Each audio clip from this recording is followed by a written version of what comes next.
of Revelation chapter 21 verse 5. The Bible says, Then the one who sits on the throne said, And now I make all things new. He also said to me, Write this, because these words are true and can be trusted. So, my fellow viewers, mahali popote mulipo, I want to tell you that God is going to do something new into your life.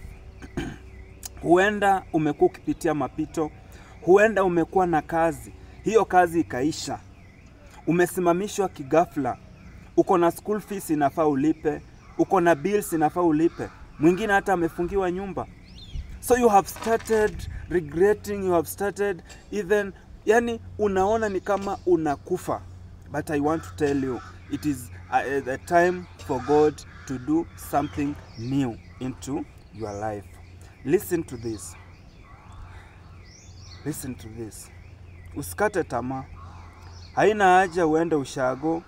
Haina haja useme Mungu amekuacha. Mungu haja kuacha. Mungu haja kuacha. It may feel like everything is breaking down. But what if God is breaking you open to build something stronger? Sometimes His restoration starts with the destruction. So maybe God wants to restore you. Anataka ya kwamba akutengeneze kwa kitu kingine tatamana. Mtu ambaye watu wengine wakikuja wakikutazama watakutamani. Maybe you are a pastor. Umekuwa na huduma, hiyo huduma imefifia. Never give up. Continue going deeper to the presence of the Lord. Na nataka kuambia unaenda kuchipuka, kukuwa mtumishi wa Mungu mkubwa. Never give up. Maybe umekuwa kwa marriage, hiyo marriage imebreak. Usianze kusema wanaume ni maumbo ama nini, sitaoleka tena. No.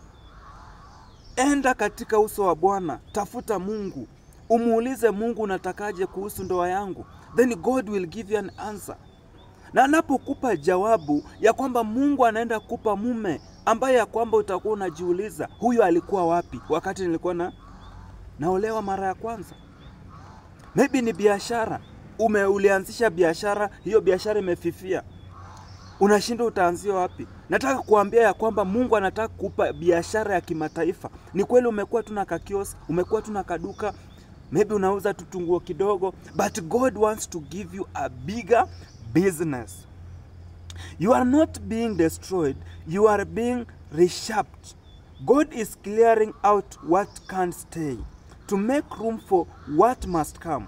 The cracks you feel are where His grace shines through. Zile changamoto unapitia, yale mashida unapitia, hapo ndio ya kwamba utukufu wa Mungu utaonekana. Na ya kwamba, so breath, you are not breaking beyond repair. You are in the hand of the master builders. Hautavunjika ya kwamba kupita kiwango cha kurekebika. Hapana.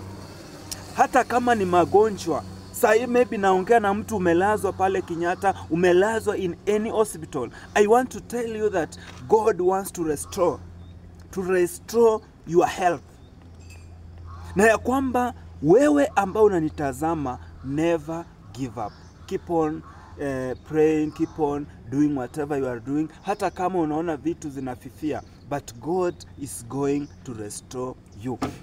Na ya kwamba God sees the tears you cry in secret. Kwa hivyo yale machozi unalia katika njia ya kisiri, Mungu anayaona, and God is going to restore you. So never cry, never see that God is away from you. No, Mungu ako na wewe. Be blessed. Be